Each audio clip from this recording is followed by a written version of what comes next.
lúm đó con phân mà con phơi ta nè mày con bò mày rè đấy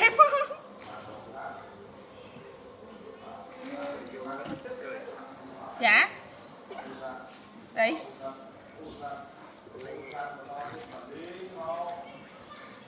ấn không hai cái mơ tiệt cái sao tiệt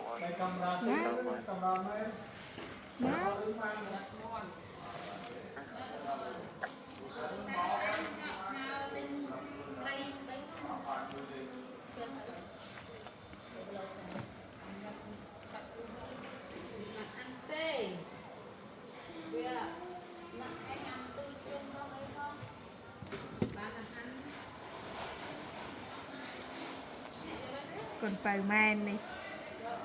thảo hay thu ghê tít